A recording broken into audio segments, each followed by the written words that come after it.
What's up, guys? Whoa, hey, like the lighting. I thought I'd do something different. Hey, I know I haven't made a video in a while, so I'm dropping shit in my car. I know I haven't made a video in a while, so this one might be all over the place because I've been busy and I got like a million things I could talk about. So I'll try to get to them as fast as possible. Let's see here. Oh, first, I've made this comment before. I'll make it again. YouTube to me is not my #1 goal. You know, I go in here, come in here and make a video every now and then, throw it up. I don't get involved in the battles. This person, that person says this, says that, did this. I don't have time for all that shit. Okay? Like I said, there's nobody on here that's gonna be able to hurt my feelings. I had cancer, folks. Okay, I was been over a sink for like months, throwing my guts up. So if you think that somebody's gonna hurt my feelings, nah, I ain't got time for it. That's why I don't get involved in all this shit. I ain't got time for it. You can't hurt my feelings. It's impossible to hurt my feelings. Seriously, I don't care. Dislike the video, crazy ass comment, I don't care. I just move on. I ain't got time for that shit. So anyway, I don't get involved in that. Just so you know, because I watch a lot of people. I like different videos. I don't dislike people's videos. I don't have time for that shit either. But I watch a lot of people. Global Voodoo, Gals More, Bonafide Hustler, House Picker, Godzilla Ron, Resale Renegade. I don't think he's made a video in a while. Warrior, Benny Cameron.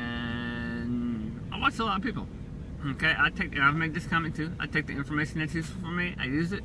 Information that's not useful, I don't use it. I don't need it. Okay, what works for me, what doesn't. And everybody out there should do that. If you find something in this video that works for you, use it. If you don't, you don't. And that's how I roll. Speaking of videos, London just did a video, his Count the Fuck video. I thought it was hilarious, man. I was rolling. I was like, I thought this shit was funny. The best part of the video is where he talks about life ain't fair, to me anyway, because I just had this fucking talk with my 8-year-old. Sorry guys, you saw an ambulance back there. I'm actually at the ER. I had to do some work at the hospital today. So I'm outside the ER when I'm doing this video. And we'll get to that too in a second. Anyway,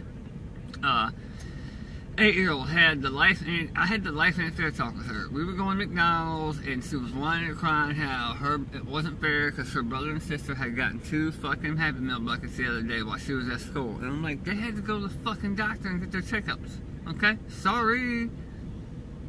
Life ain't fair. That's how shit works. Anyway.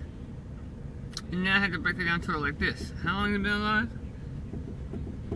She said 8 years. Sorry, I was watching some Yahoos. Anyway, 8 years walked by. You have to be here. Some of the people that come in the ER. Woo. Anyway, I had to break it down to my daughter. You've been alive 8 years. How old is your younger sister? She's 1. I said, so I need to buy her 7 years worth of Happy Meal buckets to make this shit fair? She's like, oh, no. I was like, okay then. Okay, life ain't fucking fair. Get over it. Now I didn't use the F-bomb with her, but my point was to her, shit ain't fair. Life ain't fair. Move on. Get over it. Be happy that we're going to McDonald's and getting your Halloween Happy Meal bucket. Okay? And then she finally dawned on her. Now, she's still an adult. Life ain't fair. It happens all the time. You know how kids are. They do this shit. Ain't fair! Anyway, so that was a good video. Watch it. Go watch it. If you don't, you don't. If you don't like him, that's between him and the world. Like I said, I'm going to get involved in the video battle shit. I ain't time for that. If you notice the van, the lighting's kind of messing it up. Speaking of shit and life ain't fair, can't see, but it's stacked from the floor to ceiling. I haven't planned on driving this van today, but shit happens.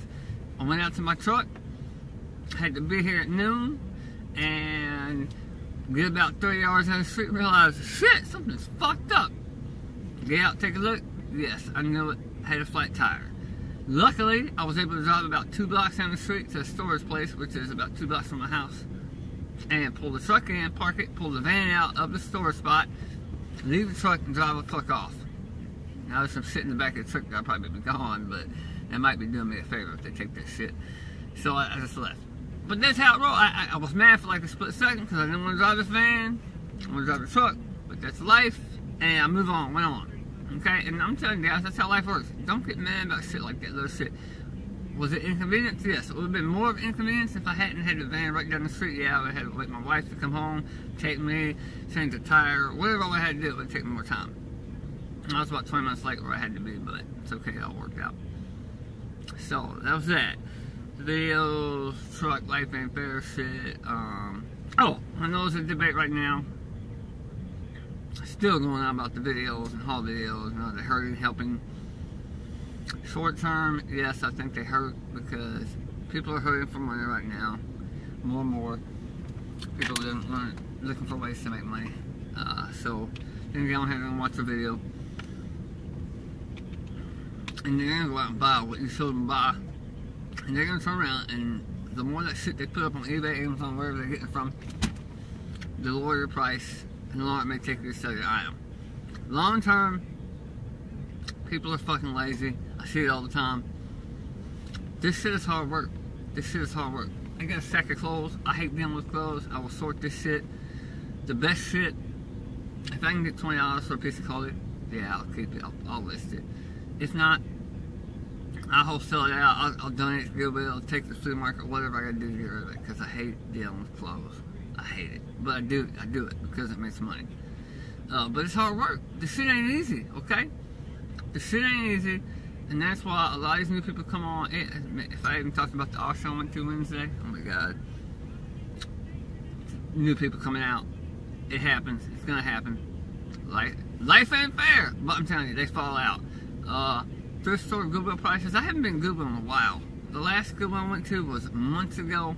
And I got sticker shock, guys. I did. Now, I bought a t-shirt I made money on. I sold it a couple days ago.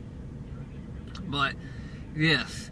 Goodwill, matter of fact, I went to the counter, there was some shelves looking up, and sure enough, what those guys had in the counter was the same price they had wanted for on eBay. Exact same price on the glass counter.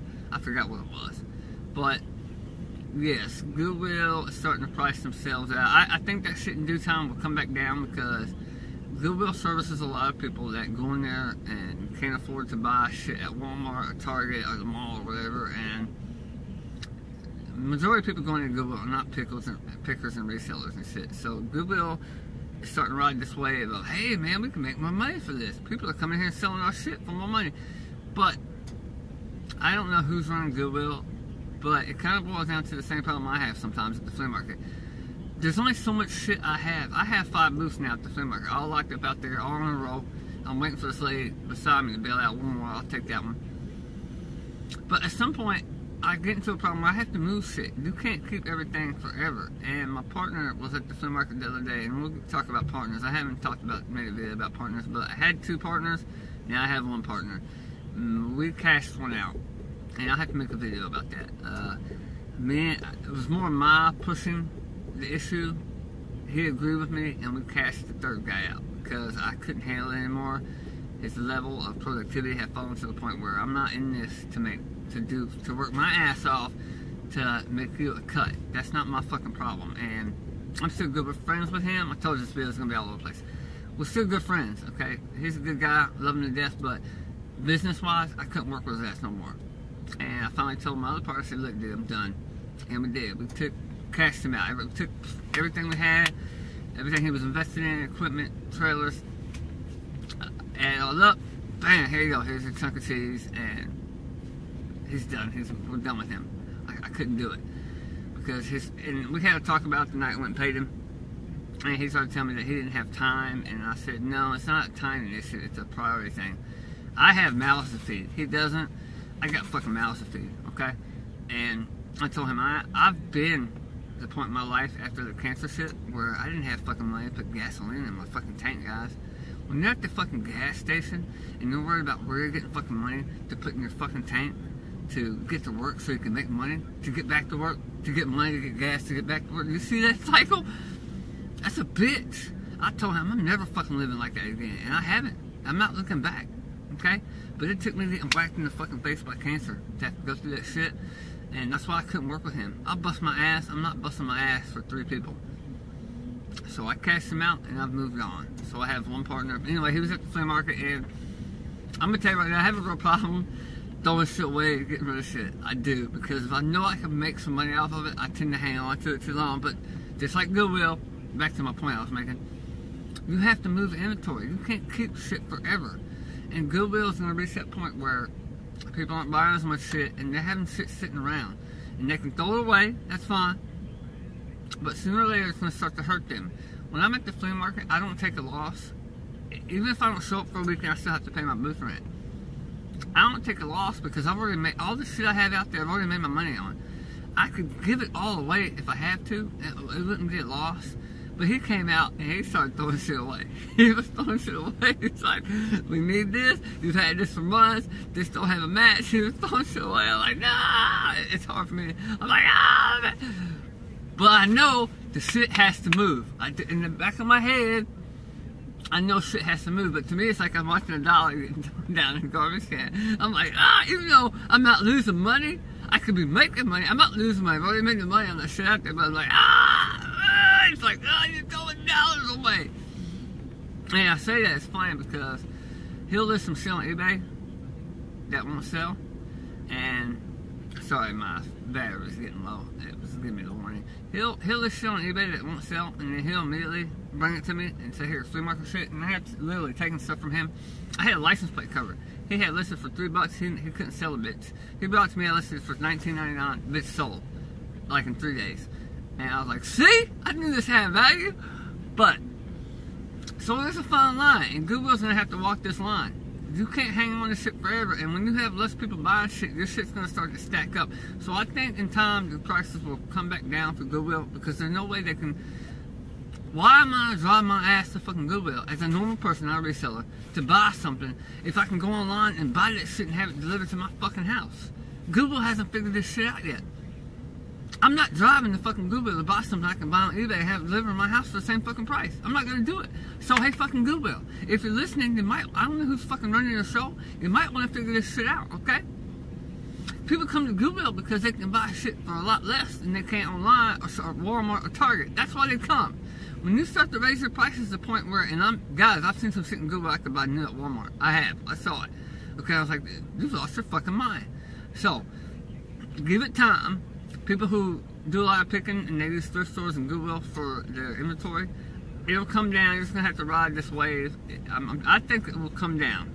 Because, like I said, if I can go to fucking, sit down at my house and buy something for the same fucking price or a comparable price online and have it delivered to my house, I'm not driving my ass to the fucking store.